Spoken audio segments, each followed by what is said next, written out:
our learning spaces is fun. So most times you see parents or those guidance that are resisting coming to peep or to see what is actually going on in the learning spaces. Hello, everybody, and welcome to today's edition of Unpopular Opinion. On today's episode, we are having an important guest from Teach the Child Initiative. Ros M is the communication director for this important organization. Teach the Child Initiative is an educational foundation that is advocating for educational curriculum reform in Nigeria, as well as inspiring young people to become an active change makers in their various communities in the area of education across Nigeria. Stay tuned as we discuss the opportunities and challenges they experience while undertaking their projects across Nigeria. But before I turn the platform over to the guests, I want you all to please be a supporter of this channel.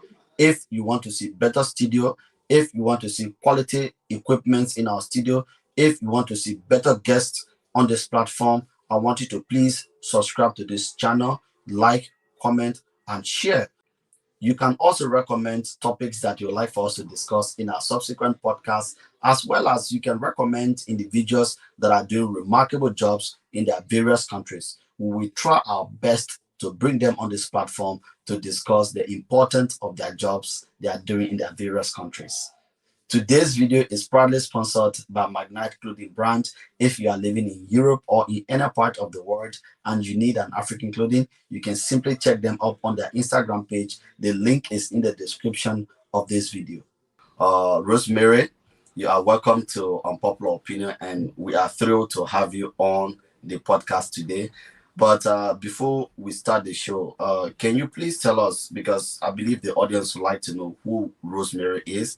Can you tell us your background and why did you decide to pursue a career in development, especially what has to do with working with marginalized communities across Nigeria and Africa?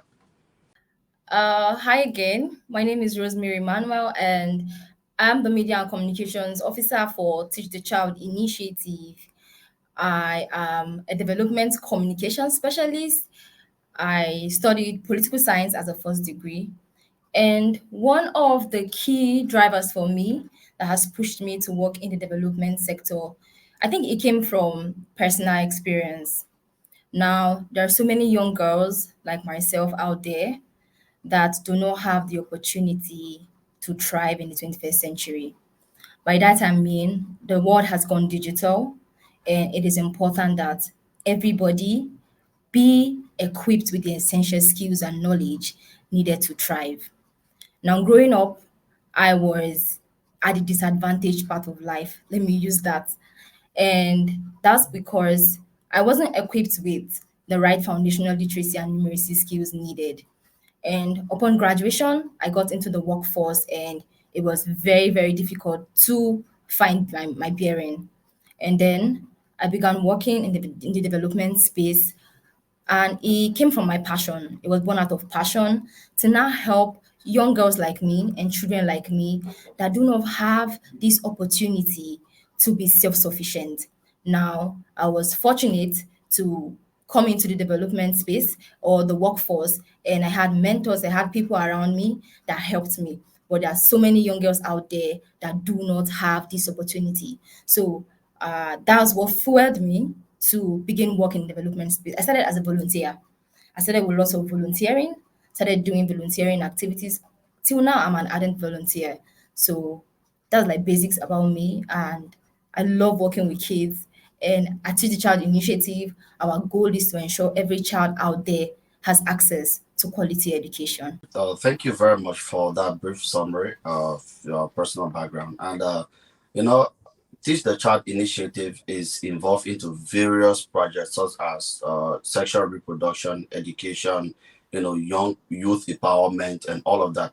Can you tell us what is the most impactful project that your organization has undertaken, and why do you think that project is so important to your organization? Okay, Mohammed, now one of the most impactful projects we have done, it is currently running. It is currently running because we're not done with that project. And in fact, I think I have two important projects that are so dear to me that I would love to share on this podcast today. Now, first is the learning spaces for SDG 4. Now, the learning spaces for SDG 4 is a project that we worked with children in public schools in Buhari Area Council in Abuja, Nigeria. Now, we went to public schools, junior secondary school Dawaki, junior secondary school Kubwa, and LEA Kubwa 4. Now, going to these schools, we went to the school management and then we told them that foundational literacy skills of every child is important. For every child to be self-sufficient, for every child to be gainfully employed in the future, it begins with the right foundational literacy skills. So what did we do? We went to these schools and we now conducted baseline assessment and now sieved out the children with the poorest performances. Now, for LEA Kuba 4, GSS Dawaki and LEA Dawaki, we worked with 30 children each from these schools. And these 30 children were the children with the lowest performances in their classes. Now, these are primary school children. So, our target population is nursery, primary school, because that is where the foundation is. Now, if the foundation is poor from there, it becomes a problem for these children to become gainfully employed or become self-sufficient in the nearest future. So now, we now started learning spaces with these children. Now, I can tell you that these 30 kids from each of these schools, most of them do not know how to read or write. The alphabet was a problem to them. We had children with different learning disorders, or rather disabilities. We encountered children with ADHD, children with dyslexia, children with autism, all of them. And what we did was we implemented the TAL methodology. Now, TAL stands for teaching at the right level. Now, we use the TAL approach to group these children in learning clusters. Now, TAL approach helps you to gather children according to their learning needs and then place them in different clusters so they learn together collaboratively. So now, if I'm a child and I don't know how to read, and I'm in the same cluster with a child that do not know how to read, we learn collaboratively. So now, I'm not in a cluster with a child that is in a pace higher than my pace. So now we learn together. So now, in the span of 14 weeks, we gather these children in learning clusters. And as you learn, as you progress, your cluster changes.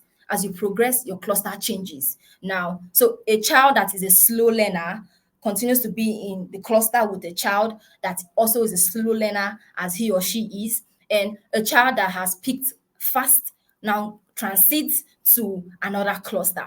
So now, for 18 weeks, we implemented learning spaces across the schools. And what did we use? We used edutech tools, talking books, talking pens, and educational board games. So now, we as an organization encourage teachers, other organizations to adapt or inculcate learning through play. Now, that's why we are using educational board games. Now, when children learn through play, yeah, it sticks. The retention level is very, very high.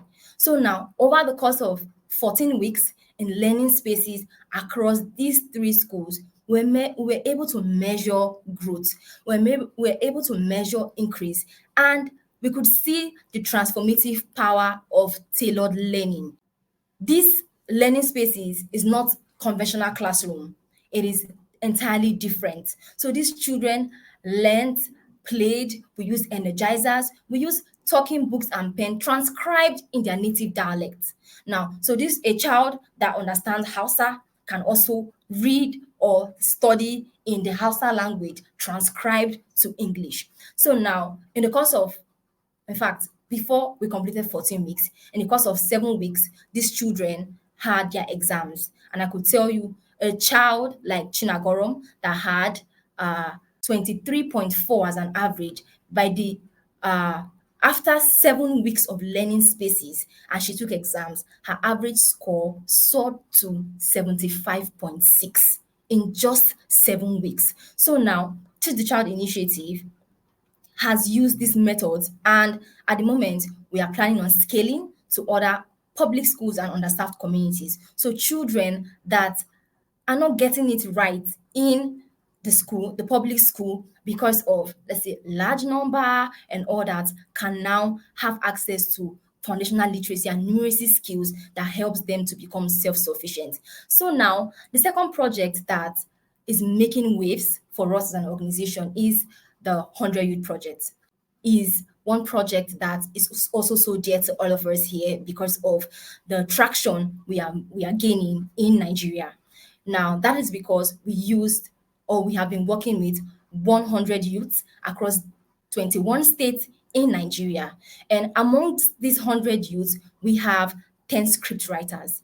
Now, these 100 youths have gone back to their alma maters to ask fundamental questions like, did your primary and secondary school equip you for the world of work? Now, if you look at the Nigerian states, you could see that there is a gap between education and employment. What you learnt in school most times does not help you or does not provide employment for you.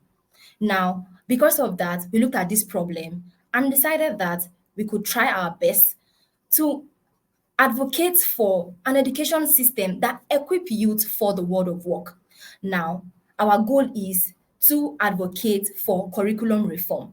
The world has gone digital, yeah, so the school system is supposed to transit with this to be able to equip children in schools to be self-sufficient. Now, we have so many youths, we have interviewed so many youths in the streets of Nigeria, spoken to stakeholders, spoken to employers, and the common response is what they taught me in school didn't equip me for the world of work. Or the youth we are seeing, the youth coming into the workforce are not skilled enough to work for us. So now, where is the problem? These youth have gone through school, gone through the four walls of the university, secondary school, and now they are in the workforce and not gainfully employed. So the 100 Youth Project is seeking to advocate for curriculum reform so that the school system adequately equip youth for the job market. So you asked me for one project, and I've given you two projects that, as an organization, is gaining wave, and we are doing lots of transformative work, and the impact is largely felt. Talking about youth development, especially in the area of education, is something that is passionate to me because I've worked with young people, especially kids in high school and in universities. And one of our major concern with my organization at the time was to focus on discouraging any forms of bribery in school systems, such as cash for grades, sex for grades. All of these things are components that do not make young people competent for job market. And I also understand that is an inherent problem, not just tailored to my country like Liberia, but to most African countries as well, because our educational system has been exploited in a way that people coming to the profession of teaching, they are not well qualified, so they do not, or they are not able to present materials to students in a way that students should be able to understand.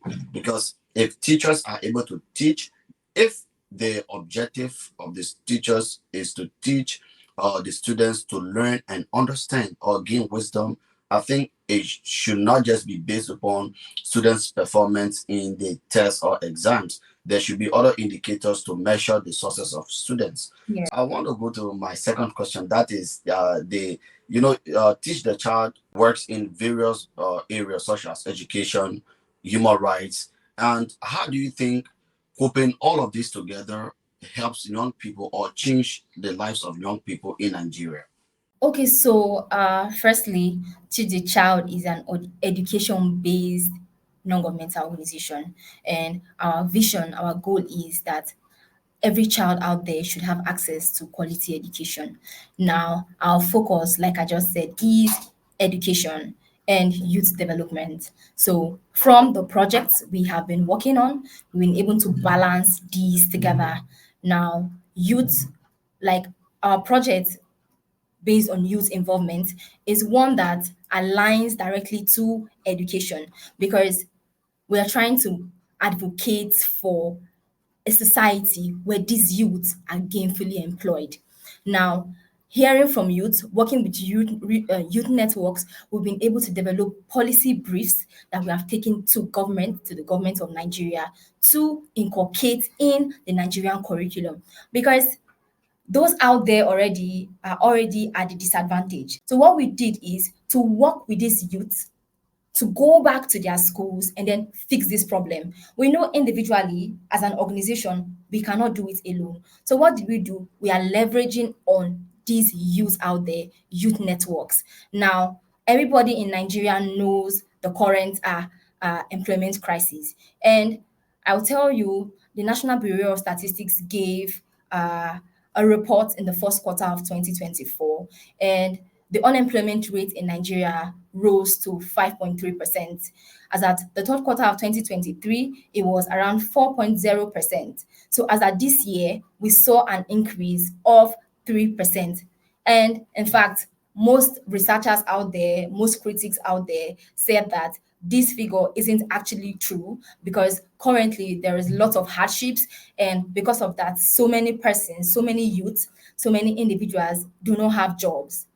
We are working with these youth networks, youths, these individuals, to go back to schools and then correct these issues.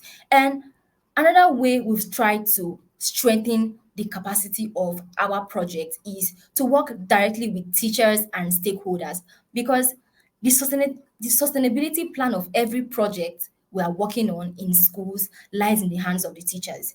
We will not be there forever. So what did we do? In as much as we are working with youths and kids, we are also working hand in hand with educators. We do regular capacity strengthening for these educators, because most of these educators have been in the system for over a decade, and they have not evolved. They do, in fact, they've not grown professionally to inculcate themselves with new skills to teach these children. We've gone digital, and you could see that notes and textbooks that were used previously are currently in vogue now. That's still used in these schools, and which is not right. So now we've been working with teachers across. Currently, we've worked with over 250 teachers across public schools here in Nigeria, and we've trained their capacity to go back to their schools and then fix this problem.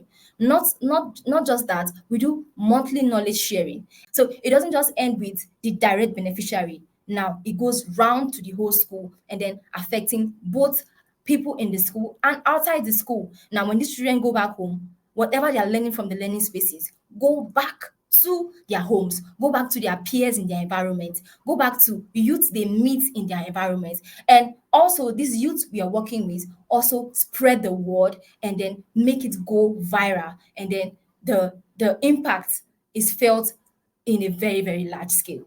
So now being able to balance both learning spaces, teaching in schools with children, and the youth network to achieve our goal of promoting access to quality education in Nigeria. Uh, you know, uh, Talking about youth unemployment in Nigeria, I recently conducted a research. I did my master's thesis recently on youth development, and you realize I did realize that Nigeria, Ghana, Ivory Coast, and Guinea, they stand at the highest rates of young people that are not employed. For instance, Nigeria has about 11.3% youth unemployment for the last 3 years, and Ghana is about Actually, 9.6%, and Guinea is about 4 point something percent. So these are statistics that we can look at, and it shows to us that educationally, probably we are doing something good in terms of reading or writing, but in terms of getting preparing students for employment is also a challenge. What type of education we are having, and how can that education be translated into something that makes impact in the lives of students? Coming from that background, I would like to go into my second question. That is, you work with women, girls, and children, which is very critical for our society.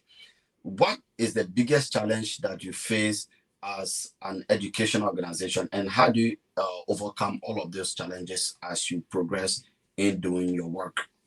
okay, so one of the important challenge I know we've faced as an organization is resistance. Now, when we go to schools to work with these children in public schools, I'll give you an example. Now, when we were working with children from early Kuba 4, one of the resistance we faced were from their homes, not from the children, but from the parents. Now, most parents will tell you, I don't know want my children staying for extra classes. My child comes to school from morning till 2 o'clock or 1 o'clock or 12 o'clock. I want my child back home. I don't want any extra new method of learning, your teaching or whatsoever. I don't want it. And another resistance came from guidance of children that are living with them. Now, there are children that are like housekeepers. That's so bad. That's how the situation is so bad. They are living with these people and they just have to go to public schools. And those parents or those guardians feel like I am doing you a favor that you can even access school for you going to school. So I don't care if you're learning or you're not learning. I'm doing my part by sending you to school. So by the time it's 1 o'clock or 12 o'clock, I need you back home. So now we now had children pulling out from learning spaces. We had children not concentrating. We had children worried in the learning spaces because they don't want to go home and get flogged.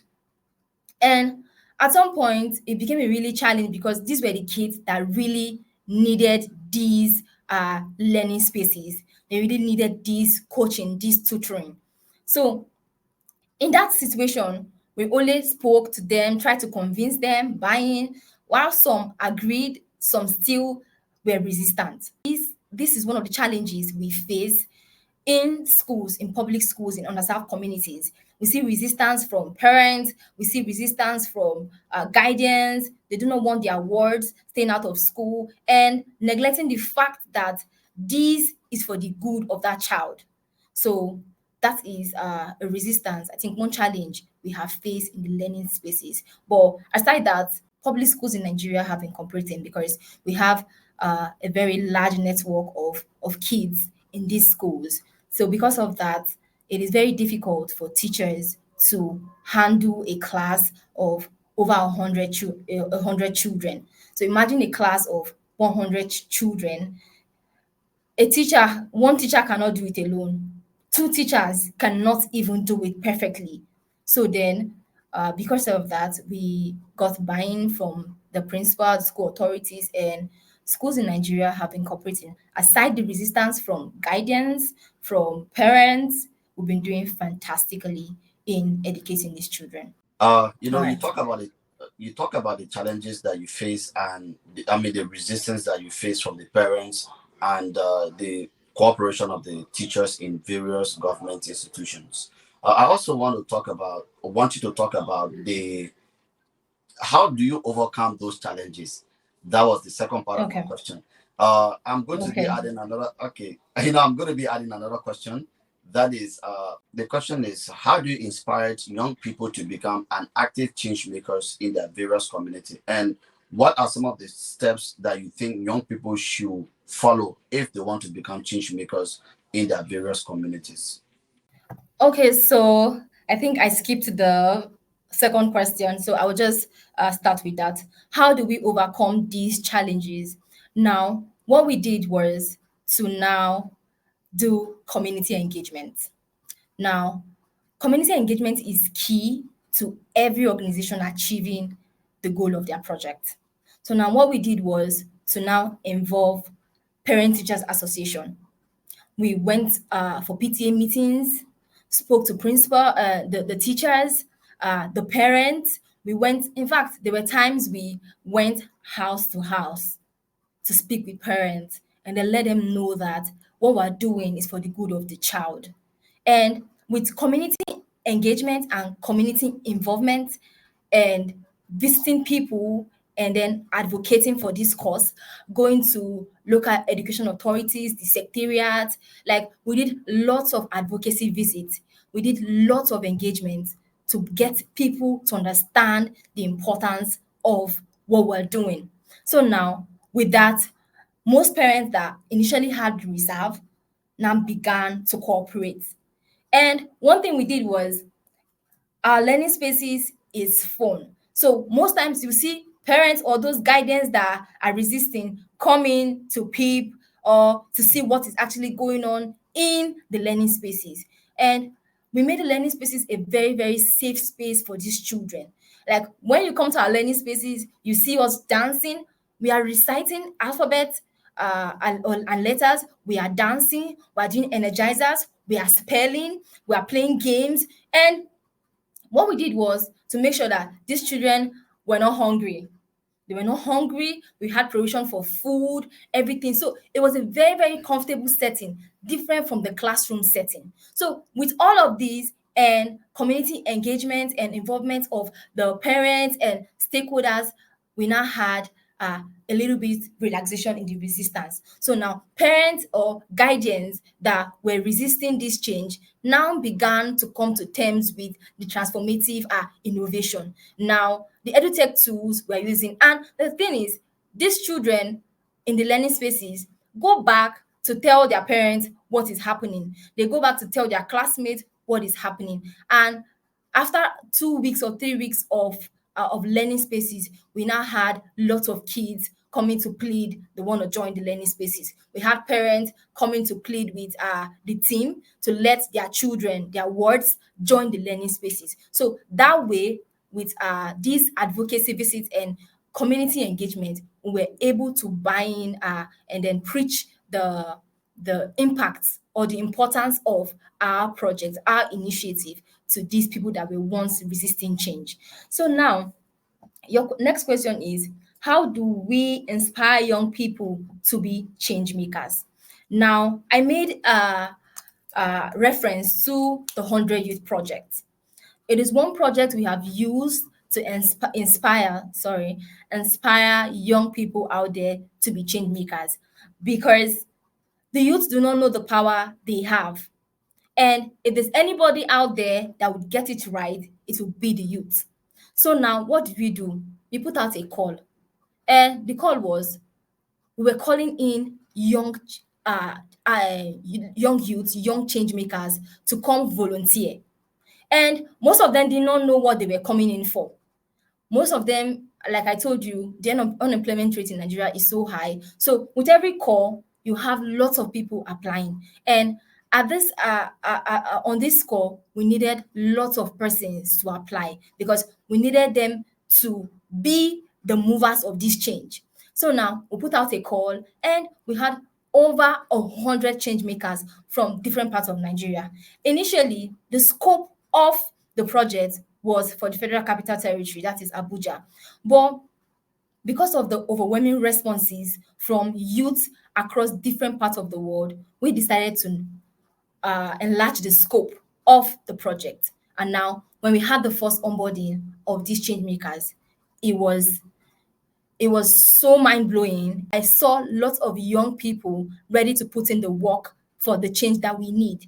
So we had these young people volunteering to go back to their schools, no matter the distance. In fact, most of them had people from their networks that did not even apply for the call, join the call, to go back to their schools and ask questions, and then have dialogue sessions with educators, with children in the school, asking them, what do you want to be changed?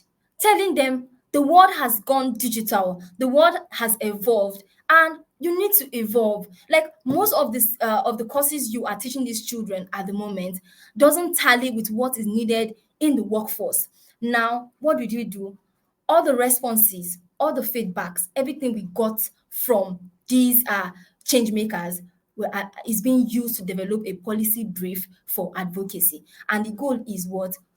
Curriculum reform. We want an education system, a Nigerian education system that would equip youth for the job market. We sampled opinions from different people and youth in youth networks, and the responses we got was very, very alarming. You see, somebody that went to school, studied computer science, and right now this person is in the workforce without a job. If you ask them, the person will tell you that they say, I do not have digital skills. I don't have digital skills. But this is what you studied in the university. What happened? So now we now have youth who did even professional courses from the university, coming out of university to learn digital skills and soft skills that would aid them to be employed. So this with our call, our vision, and our project, we've been able to inspire youth to be change makers. We've been able to use webinars to ask to discuss thought-provoking conversations that would fuel change. So you go back to your alma mater, go back in every setting you find yourself, preach this news. And at the moment, we are working on a radio playlet titled From Chalkboard to Creativity.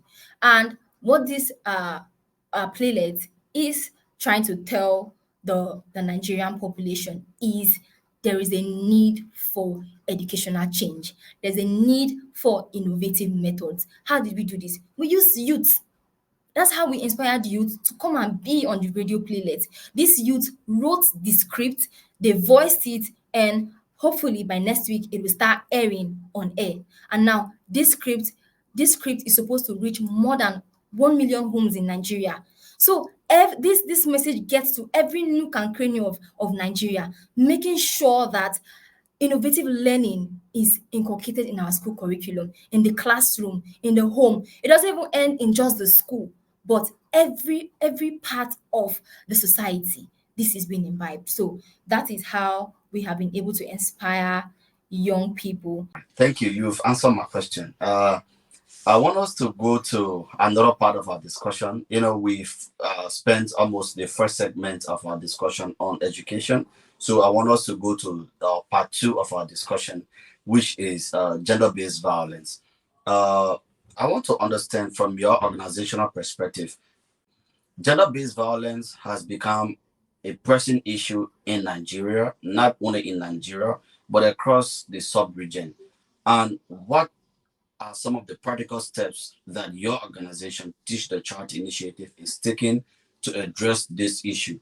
And what are some of the results that you've seen through the work of your organization? Mohammed, like I said from beginning, we are an education-based NGO, and now relating this to our effort to help the society be gender-based violence-free in our learning spaces and in our engagement with children, we've been able to have sessions that equips these children with the relevant knowledge they need to safeguard themselves. And not just for the ladies, because we've had sessions in our learning spaces where these kids are grouped and we've had experts come to talk to them on this gender-based violence, how to protect yourself. And now it wasn't just for the ladies, it was also for the men. We had, because now there are these children, male children, in these public schools that are like 22, 23 years.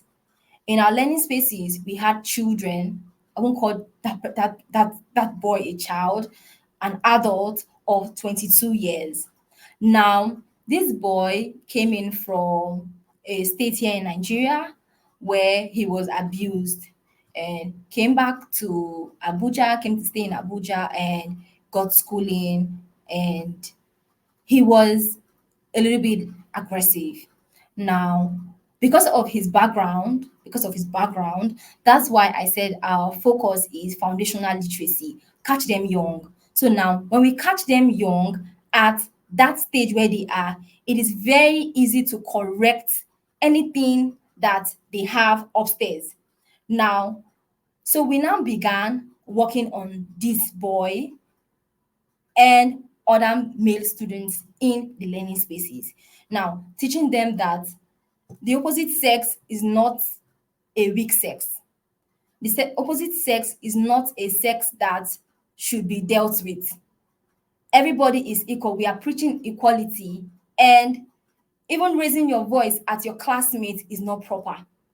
Body shaming your classmate is not proper. Abusing your classmate is not proper. So it begins from there. So we started from that level, trying to change the narrative these children had.